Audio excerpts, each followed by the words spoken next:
Have the Steelers already found their replacement for Deontay Johnson? Which means wide receiver signing may be on the horizon. Also, Mason Rudolph finds a new home.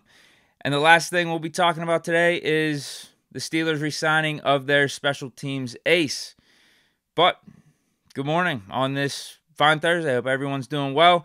Let's start off with this wide receiver talk. And the wide receiver I'm specifically talking about is a guy we're familiar with, and he's familiar with us, and that's Tyler Boyd.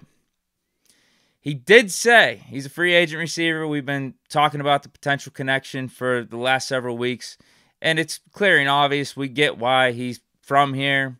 He's also a division rival. He's a good receiver. I think he could fill a pretty good role here. He did say, I think it was like a month ago, he would love to come back home and play for the Steelers and play for Coach T. And he wasn't lying about it, because Mark Caboli tweeted out yesterday that there is legitimate mutual interest between the Steelers and Tyler Boyd. Nothing is imminent yet, but they are talking.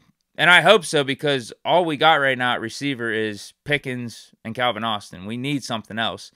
And there are names out there. Calvin Ridley got picked up yesterday, so he's off the table. But there's still Curtis Samuel. You got a Michael Thomas, a DJ Chark, Odell Beckham. Mike Williams got released from the Chargers, so if you're looking for a bigger body receiver, Mike Williams is out there, and he's pretty good. He's pretty good. I think he's overrated, but for the Chargers cutting him, maybe he could go to his new team for something less than he was getting paid with the Chargers. I'm thinking around $10 million or less. That would be an amazing value. If you were able to get Mike Williams and Pickens, that's a nice little 1-2 punch. But I also think Tyler Boyd is perfect for being here in Pittsburgh. He's a guy that can work the slot, predominantly plays in the slot, but also would bring some of that leadership to this locker room and could mentor George Pickens.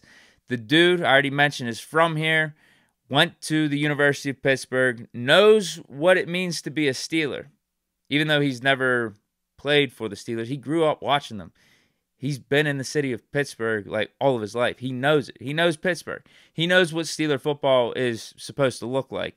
So that's probably why he's been in the headlines over the last several years calling out the Steelers, and he's been completely fine with doing so because he knows what it means to be a Steeler. He knows what Steeler football is supposed to look like, and that hasn't been the case here fully. Like, we haven't been there culturally over the last couple years. In 2021, he was talking about some of the Steelers giving up. He's like, yeah, I've never seen that from this team. It was week 3 whenever we played the Bengals. He was like, yeah, end of the game, there was dudes out there that gave up. And then last year, he brought up Pickens and Deontay and some of their antics and how he thinks the wide receiver room and the offense is lacking some camaraderie. So you mean to tell me he's cool with calling out bad shit about the Steelers as he's on the Bengals as a rival? What do you think he'll be doing if he's here? And it's not like he can't play either. This wouldn't just be a chemistry signing or a mentorship signing. It's a part of it, but he could still get the job done. He's had 2 1,000-yard seasons. His floor is typically around 700 or 800 yards per season, which could be a mid-tier wide receiver 2 or a high-end slot wide receiver 3. In fact, I mentioned that he works predominantly in the slot. It's the second most in the league. He spends 76% of his time there. And I don't think this stops. I know I mentioned Mike Williams. I don't think this would stop us from bringing in another receiver via the draft or free agency.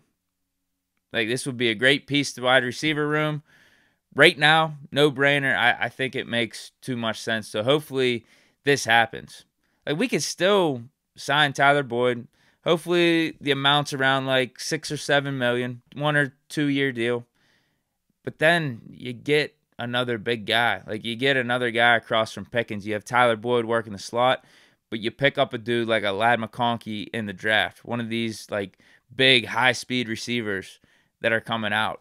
Or you could pick up a DJ Chark or a Mike Williams for hopefully less than $10 million. Just build out this roster, man. We got Russ on the vet, man. We got Kenny on a rookie contract. We can do it. Why not go all in? Why not? I think Tyler Boyd would be another great piece to the puzzle. Mason Rudolph, though, I mentioned he found a new home. Signed with the Tennessee Titans yesterday for a 1-year deal worth up to $3.6 million. How could he, man? After all the Steelers organization did for him, treated him so right, we get betrayed like this? Come on, bro. I guess I gotta burn his jersey now. Like, that's the only solution I could come up with. Such a shame. Nah, but good for Mason, man. Like, really good for Mason. I think this is a great spot for him. And I guess I overlooked Tennessee as being a really good option for him. Like, I thought the Steelers would give him the best chance to start next year. But I don't think Tennessee's too far off, really.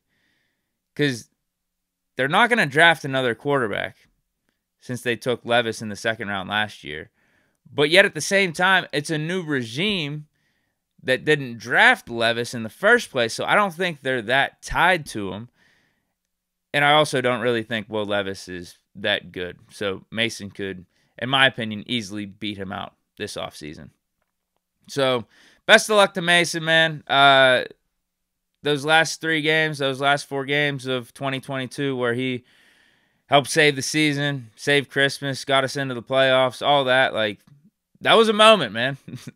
That was a time. I think that'll go down like in Steelers lore, almost like that Duck Hodges stretch did. Only better because Mason played way better than Duck Hodges did and actually got us into the playoffs and was just a legitimate quarterback out there for us. Like, this was the best quarterback play. I've said it many, many times. We've seen over the last 2 years. And Mason Rudolph delivered that. I would have been intrigued to see what he could do here in Pittsburgh if it was a him versus Kenny competition. Hell, even if he wanted to sign after us bringing in Russell Wilson, a 3-way competition, I would have been intrigued if he could just continue off of that good play he delivered at the end of 2023. But that's not going to happen. That's obviously not going to happen. Russell Wilson signing here put a pretty abrupt halt to that potentially happening. But it is what it is, man. It is what it is. You can't blame the Steelers organization for what they did in bringing in Russ for a vet minimum contract, and now you can't blame Mason at all for signing with the Tennessee Titans and betting on himself and trying to start in this league again, you know? Last thing, though, Miles Killebrew, he re-signs with the Steelers, special teams ace. 2-year deal. I don't have the numbers in front of me. I think it was $6 million. It was like 2 years for six and a half. So that's around like a little bit more than 3 per year. I got no problems with this one. I don't think anyone can have problems with this. He's coming off of an All-Pro and Pro Bowl year for the Steelers special teams.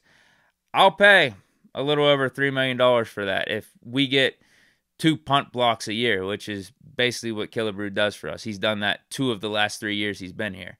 Doesn't give you much for defense, but you know what you're getting with signing Killebrew, and that's special teams, and he's damn good at it. And with Matthew Slater retiring, maybe this is Killebrew's opportunity to take that mantle and become the best special teamer in the league and be considered that most consistent special teamer out there over these next like 3, 4, 5 years, however long it is, because he might be the best out there now with Slater retiring. And special teamers like Matthew Slater, he was in the league for how long? I think he almost until he was 40. So it's not like Killebrew can't be doing this at a high level for the next like 7, 8 years if he wanted to. Like, I don't even think, is he 30? I think he's a little over 30. So I don't see why he can't be like a solid contributor and still be like an elite special teamer for a while. But we at least got him back for the next 2 years, and I don't expect him to be taking a dip in production or the impact that he had.